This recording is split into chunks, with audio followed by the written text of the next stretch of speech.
there's what we call operational excellence, and there's four things that we kind of classify for operational excellence.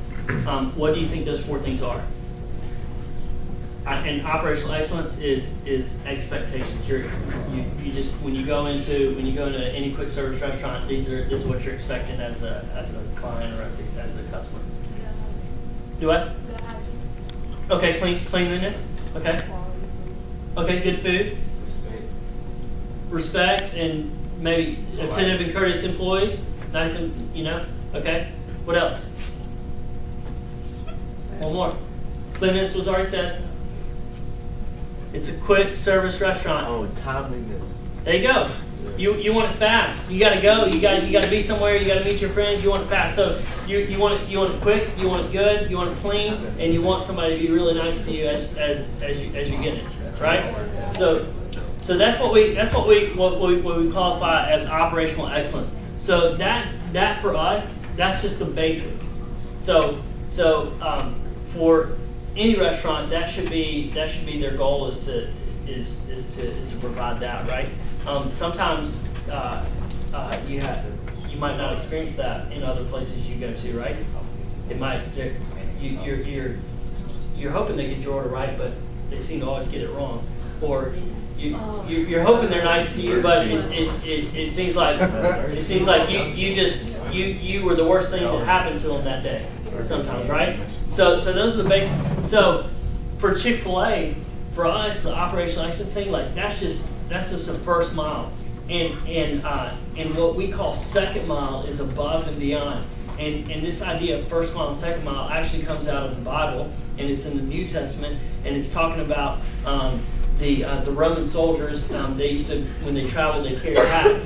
They carried all their luggage and so forth. And what the requirement that day is for them to they could ask somebody to carry their pack for them for a mile, and that was a requirement. That was a law. But there's a story in the Bible of a man and his son that were carrying packs for soldiers, and they decided they wouldn't only carry the 1 mile, but they'd carry 2 miles for them.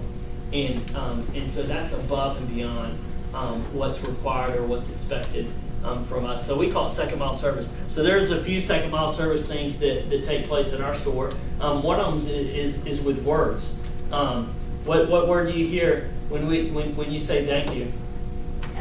My pleasure. My pleasure. There you go. Somebody says thank you, we say my pleasure. Something real simple. It's not. It's just words. You think there's a little bit of difference if somebody said thank you and you said my pleasure versus somebody said thank you and you're like, no problem. A little bit different. You can still say no problem kind of nicely, but if you say, wow, it was my pleasure, that just sets you apart. The Ritz-Carlton actually is where Chick-fil-A got this idea, and it started with my granddad. He went to a hotel and just noticed, like, wow, that was really nice. Everybody's saying my pleasure and so forth, and it's something really simple. It doesn't cost us any extra to have our employees say my pleasure. That's just words. Good afternoon, sir. Good evening, sir. Hey, ma'am, how are we doing today? Addressing people by sir or ma'am, even if they're 15, 14, even if they're 10.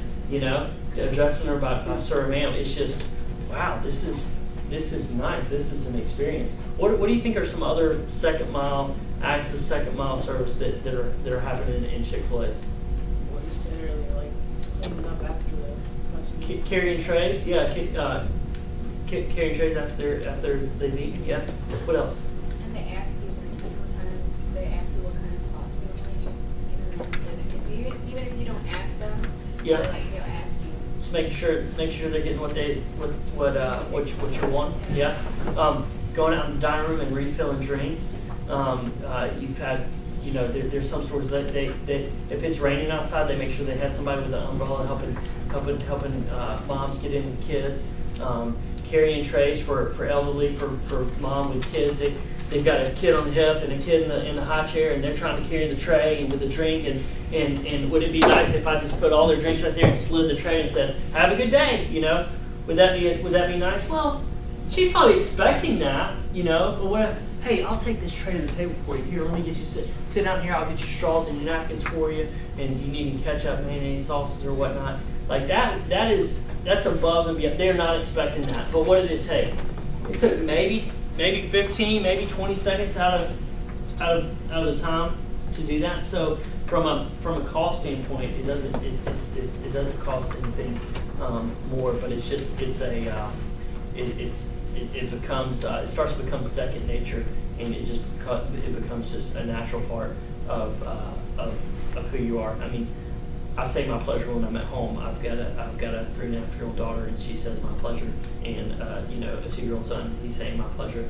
But it's because it's just that it's not anything that's forced. It's just natural for me now to just say my pleasure and to open doors for people and to carry trays and to pick up trash. I'm picking up trash in like McDonald's parking lot because that's just what I'm doing. So I've actually picked up a piece of trash coming in here this morning. So it's just when you train yourself to be attentive to these needs and these things that are really above and beyond, it can make a huge impact and have a positive influence on people who come in contact with us.